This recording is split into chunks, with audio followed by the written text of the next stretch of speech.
evaluating, what are some things you think you guys did well, some things you guys struggled with? I thought for the most part we played good defense for 3 quarters. The red zone stops were obviously very encouraging.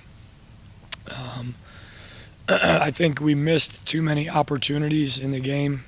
Um, we had a couple chances there, 2 4th and longs late in the game to get off the field that would have sealed the game, and missed a couple tackles on the one, and quarterback did a great job scrambling to make the first down, and then very last drive of the game, I don't think I called it very well. I think I was too soft. Should have tightened the coverage up there towards the end, but again, did a lot of things well. Just got to finish better.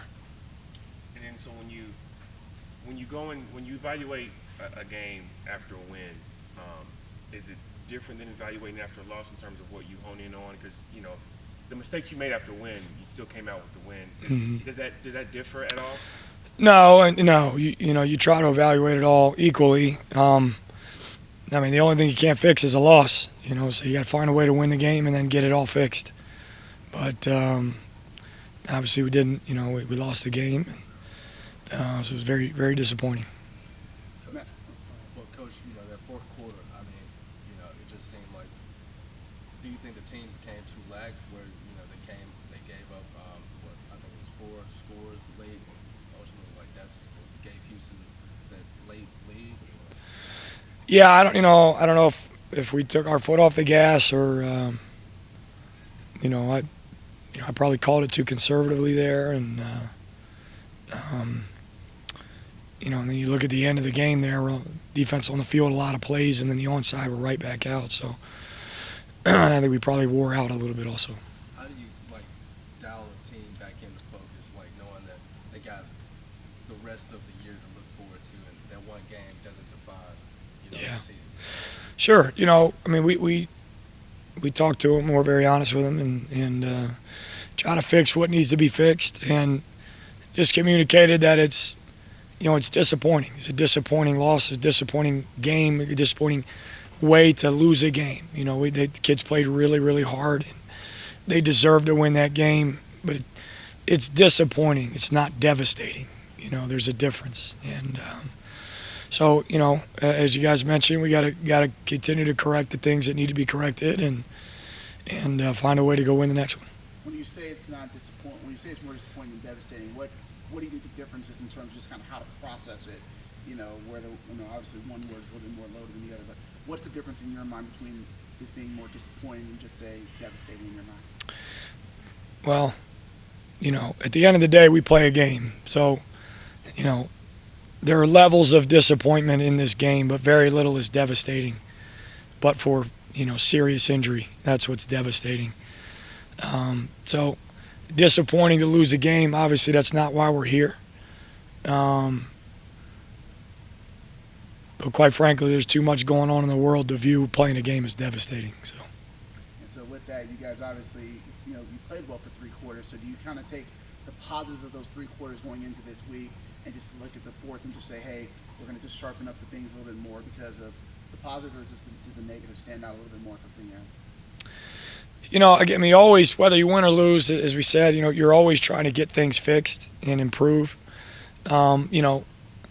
Does losing bring more urgency? It shouldn't, but maybe it does. But at the end of the day, we still got a really good team and got a whole bunch of games left to play, and there's a lot of opportunity out there for us. How do you feel the locker room is responding after the disappointment? Really good, really good. I thought Coach Silverfield's message to the team was well taken, and I've said this before, but we have really good leadership and a good group of upperclassmen that sort of drive the team forward and keep their have the pulse. So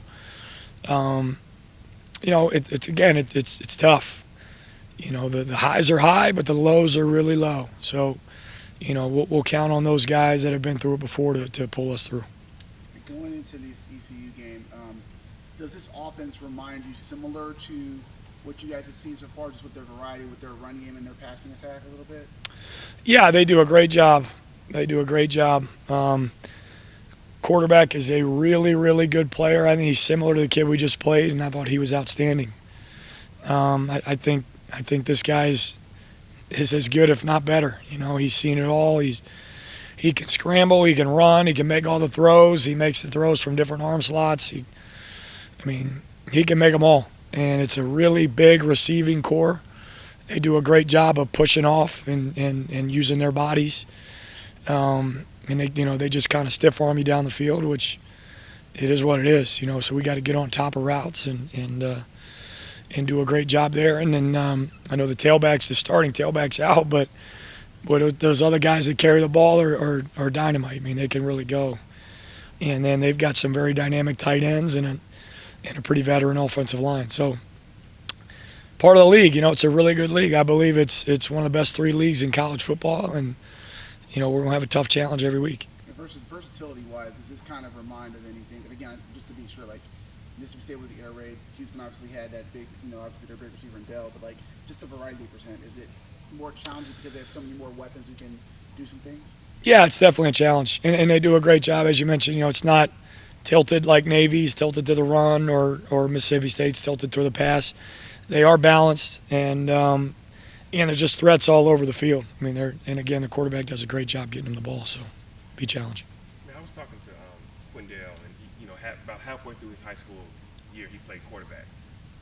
Having a safety that knows what a quarterback is thinking and how they read defense, is that a positive? Does that kind of help give him an extra edge as a DB? Whatever's going on in Quindell's brain, man, I'll tell you what, it's a gift. You know, whether that's a quarterback background or, you know, just the way he was brought up or whatever. I mean, he's a special dude. So whatever he's got, I'd sure like to have a slice of it. So he's a pleasure to coach. And on Quindell, I mean, obviously the fourth quarter was a little bit, you know, obviously he didn't play in that quarter. With him being day-to-day, what will be some of the options you guys maybe look at if he cannot go? Obviously, you don't know yet, but just how confident do you feel in, you know, guys like Hastings and Cameron Smith obviously kind of stepping in a little bit?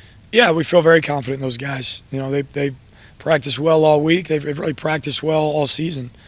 As we've played, you know, they're young players, so as we've played, they've continued to get they've gotten better and better. And, you know, we don't look for anything different this week. We expect them to play well.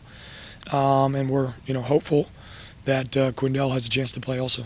And on that kind of, you know, you mentioned being young guys. They've had to kind of get thrown in the fire a little bit. So how do you kind of, you know, make sure that, hey, you've been thrown in the fire and now this may be a game where you may have to play a little bit more.